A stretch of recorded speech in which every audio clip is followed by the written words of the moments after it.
J'ai 3 ans et je veux vous parler des 7 choses que j'ai encore et que je ne pensais pas importantes jusqu'à ce que je les vois disparaître de la vie de la plupart des gens. Je m'appelle Marguerite et ce n'est pas à propos de ce que vous devriez avoir ou de ce que vous êtes censé faire.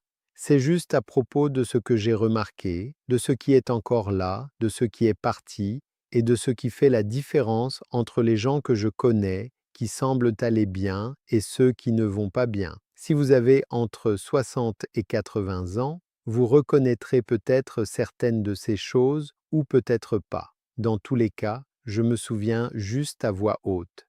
La première chose, c'est un endroit où je peux rester, pas nécessairement possédé, pas nécessairement grand, juste un endroit où mon nom est sur quelque chose, où je n'ai pas à demander la permission d'accrocher un tableau ou à m'inquiéter que quelqu'un va me dire que je dois partir. Je vis dans une petite maison, de plein pied, qui a besoin de réparations que je ne peux pas me permettre, mais elle est à moi. Mon nom est sur l'acte de propriété, et ça compte plus maintenant que je ne le pensais. Après la mort de Richard, ma fille a suggéré que je la vende, que je déménage dans quelque chose de plus petit, plus facile à gérer. Mais je ne pouvais pas le faire, parce que cette maison, vieille et grinçante comme elle est le seul endroit qui reste, qui soit vraiment à moi. J'ai une amie qui a loué toute sa vie, une femme gentille, et qui a déménagé 8 fois après ses 60 ans. Les propriétaires n'arrêtaient pas d'augmenter le loyer ou de vendre la propriété. Elle recevait un préavis de 60 jours et devait tout recommencer. La dernière fois que je l'ai vue, elle avait l'air épuisée. Elle a dit qu'elle était fatiguée de faire des cartons, fatiguée de ne pas savoir si elle aurait encore un logement l'année prochaine. Elle n'est pas la seule. Je connais des gens qui ont dû emménager chez leurs enfants parce qu'ils ne pouvaient plus payer le loyer. Et ce n'est pas que leurs enfants ne les aiment pas, mais il y a une différence entre être invité et avoir sa propre porte à fermer. Avoir un endroit, n'importe quel endroit sur lequel on peut compter, ça compte. Pas parce que c'est impressionnant, mais parce que c'est stable. Je me fiche que ce soit un petit appartement ou une chambre dans une résidence pour seniors. Si vous savez où vous dormirez dans 6 mois sans demander la permission à personne, vous avez quelque chose de solide. Et si vous n'avez pas ça en ce moment, je ne dis pas que vous avez échoué. Je dis juste que c'est difficile, et je vois à quel point c'est difficile. La deuxième chose, ce sont des jambes qui fonctionnent encore. Je ne veux pas dire des jambes parfaites. Les miennes me font mal la plupart du temps. Mes genoux craquent quand je me lève. Je ne peux pas marcher aussi loin qu'avant. Mais je peux encore marcher. Et ça, c'est tout. Je n'ai pas réalisé combien de liberté il y avait dans mes jambes jusqu'à ce que je voie ce qui se passe quand elles cessent de fonctionner. Une femme que je connaissais, Carla était son nom, a glissé sur la glace il y a environ 5 ans. Elle s'est cassé la hanche et a passé des mois à récupérer. Elle n'est jamais vraiment revenue à son état d'avant. Elle a commencé à utiliser un déambulateur, puis a eu besoin d'aide pour s'asseoir et se lever des chaises, et ensuite elle ne pouvait aller nulle part sans que quelqu'un la conduise. Je me souviens qu'elle disait: «Avant, j'allais au magasin à pied quand je voulais. Maintenant, je dois attendre que quelqu'un m'y emmène et je déteste demander.» C'est ce qui arrive quand vos jambes lâchent. Votre monde rétrécit. Vous ne pouvez plus simplement décider d'aller quelque part et y aller. Vous avez besoin d'aide, vous avez besoin qu'on vous conduise. Vous avez besoin de la patience des autres. Je n'en suis pas encore là. Je peux encore marcher jusqu'à l'épicerie du coin. Ça me prend plus de temps qu'avant, mais je peux encore y aller par moi-même. Et pour moi, ça fait toute la différence. Je dois me reposer à mi-chemin, mais je peux le faire et je suis reconnaissante pour ça. Parce que le jour où je ne pourrai plus marcher seule sera le jour où je perdrai un morceau d'indépendance que je ne suis pas prête à abandonner. Si vous pouvez encore bouger, même si c'est lent, même si ça fait mal, vous avez quelque chose que beaucoup de gens de votre âge n'ont plus. La troisième chose, c'est une personne qui écoute vraiment. Pas des amis, pas un agenda social complet, juste une personne à qui vous pouvez parler et qui n'attend pas juste son tour pour parler. J'ai ma sœur Jeanne. Elle est plus jeune que moi, vit à quelques heures d'ici. On se parle au téléphone peut-être une fois par semaine. On ne parle pas de choses importantes, juste de petites choses. Ce qu'on lit, Quel temps il fait? Comment va son jardin? Mais elle écoute vraiment. Et quand je raccroche, je me sens moins seul. C'est ce que j'ai remarqué en vieillissant. Les amis disparaissent, certains déménagent, certains tombent malades, certains décèdent, certains arrêtent juste d'appeler. Et avant que vous ne vous en rendiez compte, vous êtes seul alors que vous ne vous y attendiez pas. Je connais des gens qui passent des jours sans parler à personne, qui mangent tous leurs repas seuls, qui ne se souviennent pas de la dernière fois que quelqu'un leur a demandé comment ils allaient, vraiment. Et ce n'est pas toujours de leur faute. Parfois les gens s'éloignent juste, parfois les familles sont occupées, parfois la solitude arrive, c'est tout. Mais si vous avez une personne, juste une, que vous pouvez appeler quand vous avez besoin d'entendre une voix, vous avez quelque chose qui compte plus que la plupart des gens ne le réalisent. Je ne dis pas que vous avez besoin d'un meilleur ami ou d'une relation parfaite. Juste quelqu'un qui sait que vous êtes encore là, qui se soucie assez pour prendre des nouvelles.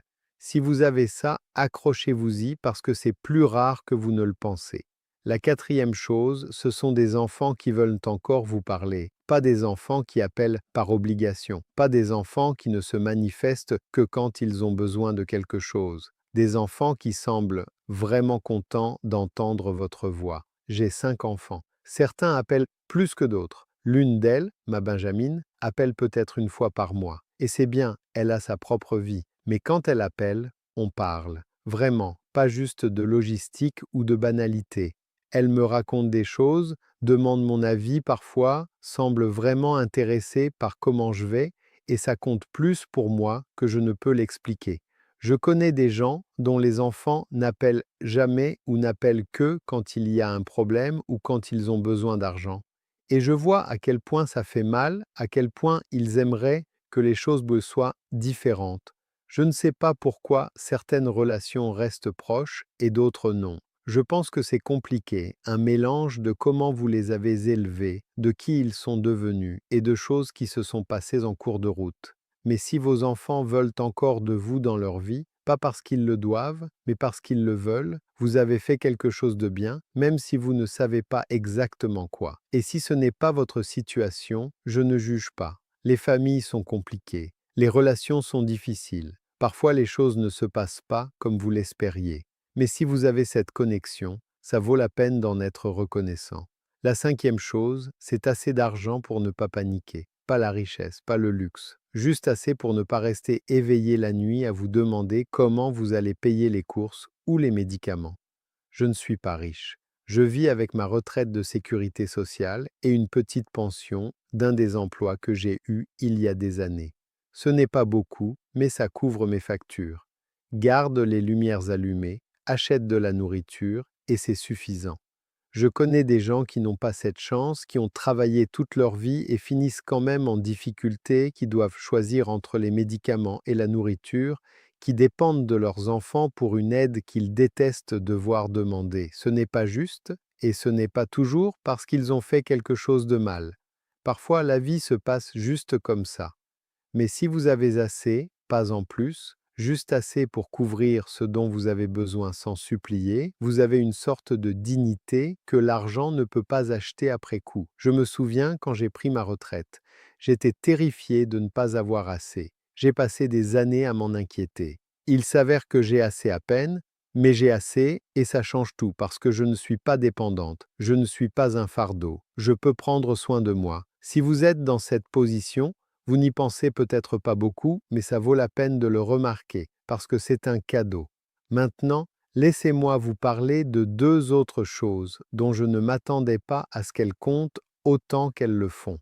L'une est de pouvoir dormir sans porter de colère. Je ne veux pas dire ne jamais être contrarié, je veux dire ne pas aller au lit tous les soirs en rejouant de vieilles disputes ou en détestant quelqu'un d'il y a 20 ans. Pendant longtemps, j'ai porté du ressentiment à propos de choses que Richard a faites, de choses que ma mère a dites, de choix que j'ai faits et que je ne pouvais pas défaire. Et c'était épuisant, comme porter un poids qui ne devenait jamais plus léger. Puis un jour, je ne me souviens même pas quand, j'en ai juste eu assez. Pas parce que j'ai pardonné à tout le monde ou parce que tout a été résolu. J'en ai juste eu assez de le porter et j'ai lâché prise, pas d'un coup, mais progressivement. Mais finalement, j'ai arrêté de rester éveillé à penser à des gens qui ne pensaient probablement pas à moi et j'ai commencé à mieux dormir. Je ne sais pas si c'est de la sagesse ou juste de l'épuisement, mais dans tous les cas, ça a aidé. Si vous portez encore des rancunes, rejouez encore de vieilles disputes, êtes encore en colère contre des gens qui ne se souviennent peut-être même pas de ce qui s'est passé, je ne vais pas vous dire de lâcher prise, mais je vais vous dire que ça devient lourd et, à un moment donné, vous pourriez décider que ça ne vaut plus la peine de le porter. L'autre chose, c'est avoir quelque chose pour se réveiller. Pas quelque chose de grand, juste quelque chose qui vous donne envie de sortir du lit. Pour moi, ce sont deux choses maintenant, les oiseaux. J'ai une mangeoire devant ma fenêtre de cuisine. Tous les matins, je fais du café et je les regarde. Des cardinaux, des geais bleus, des moineaux, parfois un pic. Et elle a 8 ans. Je la ramène de l'école la plupart des jours. Ce n'est pas grand-chose, juste 3 pâtés de maison. Elle bavarde tout le long du chemin à propos de sa maîtresse, de ses amis ou de n'importe quel projet sur lequel elle travaille. Mais ça veut dire que j'ai un endroit où être à 15 heures. Quelqu'un qui m'attend. Les jours où je suis fatigué, où mes jambes me font mal, où je pense juste rester à la maison, je me souviens qu'Emma sera là à attendre, et je me lève, je me prépare, j'y vais parce qu'elle compte sur moi, et je ne veux pas la décevoir. C'est petit, mais c'est à moi, et ça me donne une raison de commencer la journée. Je sais que ça peut sembler ridicule, mais quand vous avez mon âge et que vous vivez seul et qu'il n'y a pas de travail où aller et personne qui dépend de vous, vous avez besoin de quelque chose. Certaines personnes ont des routines, certaines ont des passe-temps, certaines ont des gens qu'elles surveillent. Peu importe ce que c'est, il importe juste que ce soit là. Parce que les gens que je connais qui ont abandonné, qui n'ont rien qu'ils attendent avec impatience, ils s'éteignent vite, pas d'une maladie, juste de rien, de se réveiller et de penser pourquoi s'embêter? Je n'en suis pas encore là. J'ai encore mes oiseaux. J'ai encore Emma qui m'attend à 15 heures. J'ai encore les appels téléphoniques de ma sœur. J'ai encore de petites choses qui me font penser que aujourd'hui compte. Et tant que j'ai ça, je vais bien. Donc voilà les 7 choses, un endroit où rester, des jambes qui fonctionnent, quelqu'un qui écoute, des enfants qui se soucient, assez d'argent pour survivre, la liberté de l'ancienne colère et quelque chose pour se réveiller. Je ne les ai pas toutes parfaitement. Mes jambes me font mal, mon argent juste. Certains jours, je suis plus seul que je ne voudrais l'admettre, mais j'en ai assez pour être encore là, encore en train de gérer, encore bien. Et si vous en avez aussi certaines, même juste quelques-unes, vous vous en sortez mieux que vous ne le pensez. Je suis reconnaissante pour ce qui est encore là, pour la maison qui est à moi, pour les jambes qui me portent encore, pour la voix de Jeanne au téléphone, pour les matins avec les oiseaux, pour le bavardage d'Emma sur le chemin du retour. Je suis reconnaissante d'être arrivée jusqu'ici, d'être encore capable de remarquer ce qui compte. Merci de vous être assis avec moi, de laisser une vieille femme compter ses bénédictions à voix haute. Si vous voulez vous asseoir avec moi à nouveau, je serai là, toujours en train de remarquer, toujours reconnaissante. Prenez soin de vous, quelle que soit la forme que cela prend pour vous.